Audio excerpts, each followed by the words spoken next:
En el capítulo anterior, un hombre que al parecer era un espía que había llegado a la ciudad de Chang'an estaba en una situación donde vio una pelea, pero en ese instante apareció la policía, llegando para calmar toda la situación. Él estaba sorprendido de que, ¿cómo habían podido reaccionar tan rápido? ¿Habría sido una coincidencia? Esa gente, Jiraiya Sama la habla. Continuamos con la historia de nuestro protagonista que se compró una propia ciudad y ahora ya administra un imperio defendiéndolo de los invasores. Sigamos con la historia donde la habíamos dejado. Una vez terminado, el hombre deja el dinero en la mesa y se retira de allí. La propietaria agradece su patrocinio y espera que regrese con bien. Y el hombre se va en dirección a donde estaba Tis, mientras ella los lleva a rastras, resondrándolos. Tis entra hasta la división de seguridad diciendo que hoy serían encarcelados en un pequeño cuarto oscuro y obligados a copiar las leyes 20 veces. El hombre los ve entrar en una puerta y piensa que entonces esa sería la división de seguridad. La agencia de seguridad de la dinastía Han está tan cerca del lugar del incidente y es una calle tan transitada, así que no es de extrañar que el personal de seguridad acudiera rápidamente. Parece que primero tendrán que hacer un buen trabajo de comprobación de la zona. Vemos que arriba de él, una de las cámaras también estaba filmando, y en la sala de vigilancia de la división de seguridad, un hombre habla a través del intercomunicador, diciéndole al hermano New que cree que ha encontrado una persona sospechosa. Cambiamos de escena y nos encontramos con el espía. Está con un mapa, señalando algunas cosas, diciendo que por fin estaba hecho. A su lado tiene una jaula con una paloma mensajera. Él dice que ha completado el mapa de la ciudad del enemigo, medido paso a paso con sus piernas. A continuación, sujeta la paloma y le pone un papelito, diciendo que está seguro de que Lord Dennis estará muy contento si le pasa esa información, aunque no es imposible acabar con esos nativos atrasados. Sobre la marcha es mejor no desperdiciar tropas y recursos en la medida de lo posible. Y entonces ve a la paloma alejarse. Luego piensa que, por eso, si pudieras estar un golpe al enemigo definitivamente sería un buen comienzo para que su gran familia Julius se establezca en esa tierra. Vemos que en el mapa estaban seleccionados todos los puntos en donde probablemente había algún tipo de seguridad. Él piensa que en cuanto al objetivo, después de esos días de exploración, ya se había decidido. Tiene que apuntar al cuello para acabar con la dinastía Han.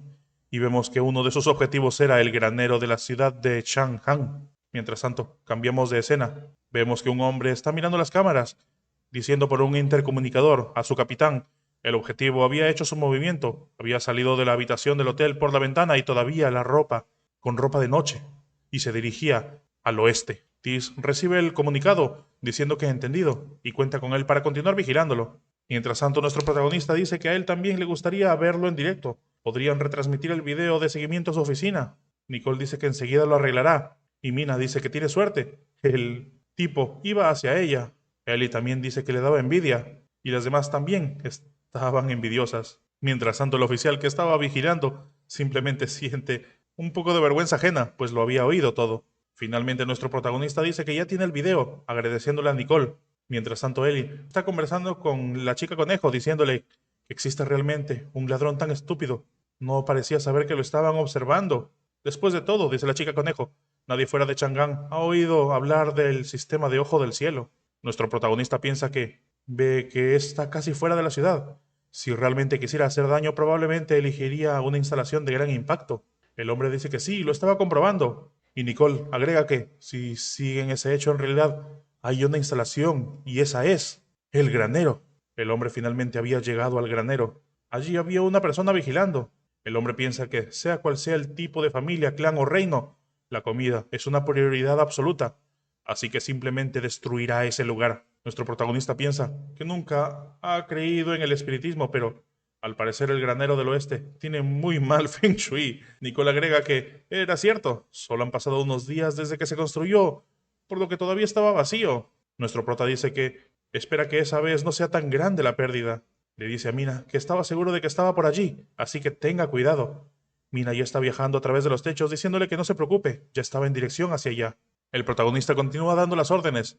Leia y Tis que por favor se muevan de inmediato por las inmediaciones para proporcionar apoyo. No conocen la fuerza del enemigo, así que habría que decirle a los guardias que evacúen para que no hayan bajas innecesarias. Las waifus siguen las órdenes de nuestro protagonista. Es entonces que Tis le habla al guardia de la puerta oeste. Sería probable de que sea un objetivo de una fuerza peligrosa y que no pueda ganarle. El oficial de inmediato escucha lo que dice su capitán Tis. Tis de inmediato le dice que si no quiere morir, que finja que se ha comido algo o que le hizo daño y que se vaya corriendo a los arbustos para que pueda escapar. Ellas se encargarán del resto. El guardia accede y empieza a hacer su teatro, que de repente le dio un dolor de estómago. ¿Acaso algo que había comido le había hecho daño? Y de inmediato se va corriendo, diciendo que tendría que ir al baño y no volvería en un rato. Mientras tanto el hombre piensa que esa es una buena oportunidad que no podía desperdiciar. El guardia, mientras tanto, que continuaba atento, dice que el objetivo estaba entrando en el granero oeste y que realmente va a ir directo. Era muy simple. Mina sonríe diciendo que así era mejor. Hacía mucho tiempo que no tenía la oportunidad de mostrar sus habilidades. Hoy era el día perfecto para practicar con él. Y es entonces que dentro del granero el hombre se sorprende. ¿Cómo que no puede estar pasando? ¿Cómo puede ese granero estar vacío y vigilado? ¿Realmente se había equivocado? Eso era imposible. Y es entonces que Mina aparece desde atrás diciéndole que parece que realmente no está en el mismo grupo que los otros idiotas del Duque Schilling, porque ni siquiera está actualizado de las noticias. Luego lanza unos cuantos olores diciendo que él tenía un olor familiar, y así se lanza en la pelea. Y aunque sí tenía algo que decir, lo puede decir cuando esté en una celda. El hombre empieza a esquivar los ataques de Mina pensando, ¿cómo era que los nativos en las tierras silenciosas también pueden usar poderes? ¿Cómo se han encontrado? ¿Cómo lo habían encontrado a él? De inmediato, Mina no pierde la oportunidad. Utilizando su poder, lanza nuevamente un ataque con su cuchillo, sorprendiendo al tipo. Con un solo impacto, es enviado en dirección opuesta, varios metros, como si hubiera salido volando producto de un cañonazo. El hombre de inmediato saca un par de píldoras, pensando que maldita sea, ¿por qué tenía tanta fuerza su oponente? No puede creer que no tenga ninguna posibilidad de ganar. Debía olvidarlo, por hoy. Tenía que retirarse. Y a continuación lanza esas píldoras en dirección a Mina. Dichas píldoras crean una gran onda de luz. El hombre, sin embargo, se sorprende. Antes de que pueda pasar algo, las píldoras habían sido partidas en dos por el cuchillazo de Mina. No, por el cuchillazo de alguien más. El hombre voltea y se sorprende de que habían otras personas detrás de él. Tis y Leia se encontraban a sus espaldas. Ahora el hombre se ve rodeado por todas partes, sorprendido sin saber qué hacer. Y es Leia quien le dice que quién es y cuáles son sus intenciones para colarse en el granero oeste a la mitad de la noche. Le pregunta acaso si era cómplice del otro mago siniestro, pues sentía un olor familiar en él. Tis, sin preguntar nada más, se lanza en dirección a él, amenazando con aplastarlo, y con un gran golpe de su bate, hace que el hombre simplemente se defienda con sus brazos, aunque el poder era inmenso. El hombre la mira con horror y también cólera, llamándola bastarda. Sin embargo, Leia le dice a Tis que se quite de en medio, y Mina también se lanza al ataque con ayuda de su cuchillo. El hombre de inmediato aprovecha para tomar distancia. Sin embargo, Mina lo tenía. Desde atrás estaba atacando con la ayuda de los dos cuchillos. Simplemente el hombre recibe los golpes, termina saliendo volando y chocando contra la pared otra vez. El poder de las waifus ahora era mucho más fuerte, y dicho golpe había hecho que su capucha salga de allí. Tis y Mina de repente lo identifican. Él era. Ahora recuerdan su cara. El hombre les decía que recuerden su cara anteriormente. Se volverán a ver algún día. Finalmente lo identifican como Grey, aunque no sé quién chucha es Grey y no sé cuándo apareció en la historia. Mina, al identificar al hombre como Grey, empieza a arder de furia, diciendo que él al principio tenía muchas ganas de agradecerle, pero ahora, como había dicho antes, se encontraban de nuevo, y como una muestra de su agradecimiento, se lo devolvería por el doble. Lentamente se acerca hacia él. Grey le dice que espere, era un malentendido, y por dentro se pregunta por qué habían despertado sus poderes en tan poco tiempo y se habían vuelto tan fuertes. Mina sonríe, sacándose Chugake, preparándose para golpear, y finalmente empieza la masacre por parte de ella, golpe tras golpe tras golpe, gritándole que se vaya a la cárcel y se arrepienta de todo, haciendo incluso que el granero termine por destruirse por los golpes que propinaba Mina, dejando al hombre harapiento y completamente golpeado al borde del colapso.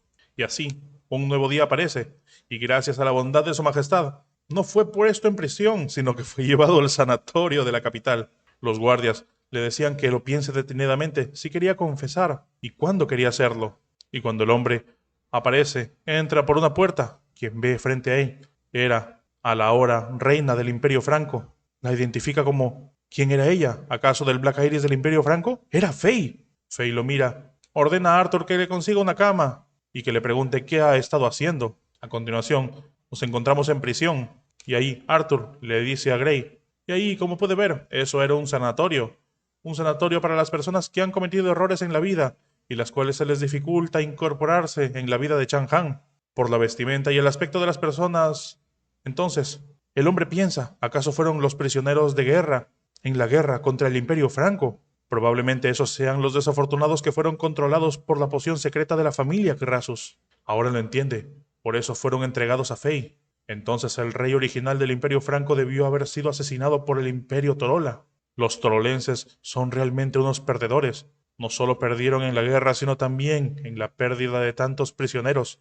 Y entonces esos podrían ser las personas que despertaron. A continuación sonríe pensando que, espera, ¿no es esa la oportunidad perfecta para cambiar del rumbo? Con esos prisioneros, él podría. Pero antes de que continúe pensando, de repente, Arthur le llama. Gray, Gray, despierta.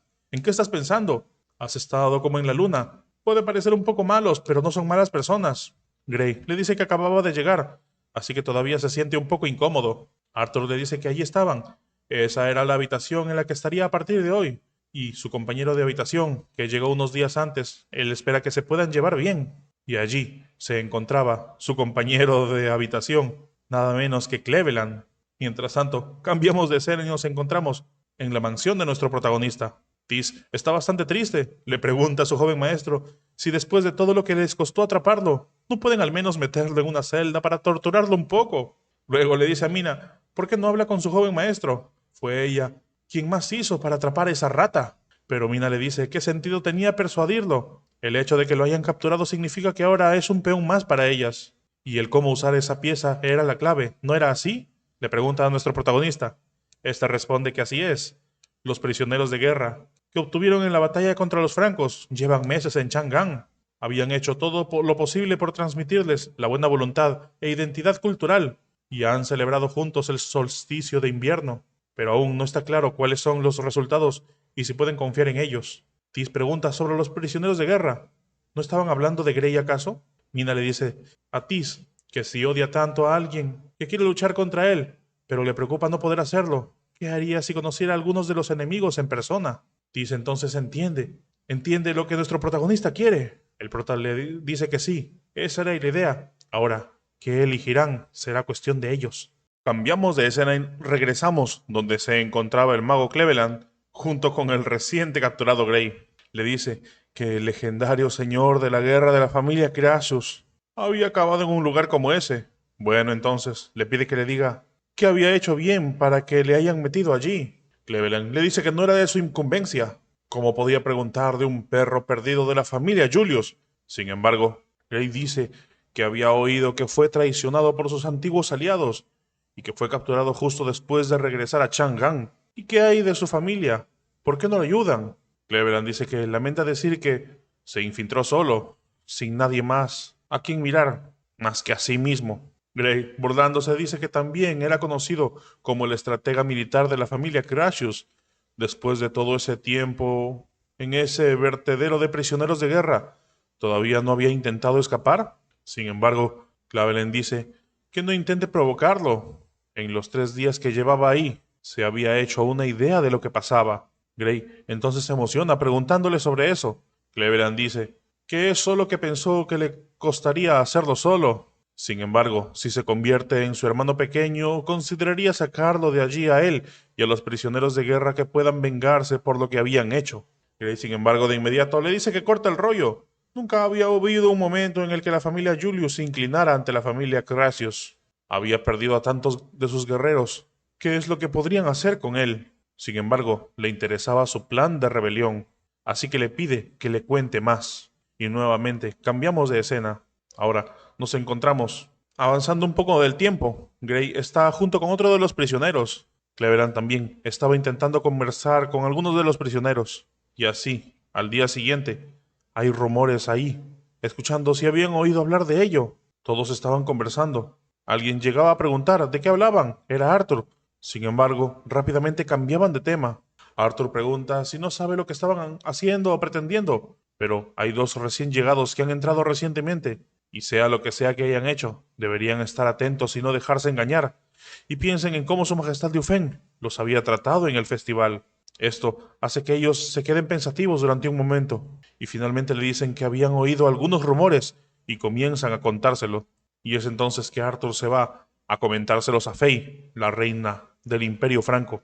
Ella estaba sorprendida. ¿Qué estaba diciendo? Esos dos hombres están animando a los soldados del Imperio Franco a rebelarse. ¿Era eso cierto? Arthur dice que en cierto modo era cierto. Se lo habían contado. ¿Acaso tendrían que reportárselo a su majestad? Fei, bastante molesta, piensa que ese Liu Feng estaba lleno de maldad. Probablemente lo había hecho a propósito. A continuación, escribe una carta diciendo que, si era así, tienen que hacer algo al respecto. No pueden dejar que la subestimen. Nuevamente, cambiamos de escena. Vemos tanto a Cleveland como a Gray conversando, mientras Arthur los ve en una banca al lado. Gray dice que nunca había pensado que el obstinado y leal caballero pelirrojo tomaría la iniciativa de romper las reglas y llamarles allí después de que las luces se apagaran. Cleveland dice que no se puede juzgar a un hombre por su apariencia. Y entonces les pregunta de qué es lo que quieren hablar exactamente. Y Arthur les pregunta si era cierto lo que decía la gente. ¿Qué tan seguros están de poder abandonar Chang'an y restaurar la independencia del Imperio Franco? Cleveland dice que sobre qué estaba hablando, no lo entendía. Gray también le decía que no querían dormir en prisión. Es entonces que Arthur lanza algo que lo toman de inmediato. Dice que está hablando en serio. Ese era un regalo para demostrar su sinceridad. Y cuando lo ven, era un anillo. ¿Ese acaso es el anillo con el escudo de la familia real del Imperio Franco? Estaban emocionados. Era grandioso. Con eso, pueden crear órdenes falsas para apartar a los guardias y oficiales del camino. Cleveland le pregunta si esa cara de lealtad suya era cierta o era solo una actuación. Arthur dice que su lealtad siempre ha estado con el Imperio Franco, y si realmente pudiera salir de allí y volver para restaurar la corona, aceptaría con gusto morir. Entonces les pregunta a ellos dos cuál es su respuesta. Cleveland le dice que le ayudarán a cumplir sus sueños. Cuando salgan de ahí, el Imperio Franco se levantará de nuevo, él se lo promete. El tipo entonces se retira diciendo que entiende y estará esperando sus buenas noticias. Y una vez que se retira, Gray le dice a Cleveland que no será demasiado fácil. Debería usar su ágil cerebro y pensar, ¿podría haber algo sospechoso? Sin embargo, Cleveland dice que no puede descartar la posibilidad de que haya alguna clase de truco detrás de todo eso. Sin embargo, la muestra de confianza que le mostró el caballero era muy alta. Gray dice, si alguna clase de truco, solo son prisioneros de guerra, sensibles por lo que les pasó. Liu Feng no se habría atrevido a utilizarlos en una obra de teatro si tuviera las agallas para hacerlo. Cleveland dice que así era, y no habría hecho ningún bien a la dinastía Han. No, como el astuto Liu Feng habría hecho. Por no hablar de, aunque odia admitirlo, pero si ese bastardo solo quisiera acabar con ellos, no estarían ahí sentados. Pero Gray dice que ni modo. Aunque eso sea demasiado bueno, era demasiado tarde para eso. Así que habían que empezar mañana, como estaba previsto. Mañana iluminarán la noche con el fuego de Chang'an. Y así pasa la noche. Gray explica lo que sucederá a los prisioneros, mientras Cleveland tenía una hoja con el sello real de los francos y dando sus órdenes de repente a los oficiales. Al parecer, todos los planes iban de acuerdo a como se esperaba. Un guardia estaba afuera bostezando y de repente, con ayuda de un vidrio roto, simplemente lo atacan por la espalda, cortando directamente el cuello. Gray, sonriendo, le dice que no le culpe. Había tenido mala suerte por estar de guardia hoy. Le pregunta a Cleveland si lo había conseguido, y vemos que cogen las llaves y se dirigen a la puerta. La puerta finalmente se estaba abriendo para ellos a su libertad. Cleveland estaba sonriente. Por supuesto que funcionó. Este era el primer paso histórico. Todos finalmente eran libres. Esa noche les haría pasar por toda la gente, toda la injusticia que habían pasado ellos. Finalmente estaban libres en las calles de la dinastía Han. Y hasta aquí el capítulo de hoy, chicos. Esperen un nuevo capítulo la siguiente vez. Si quieren continuar con la historia, pueden hacerlo a partir del capítulo 452. Yo soy Jiraiya Sama, nos vemos pronto. Chao.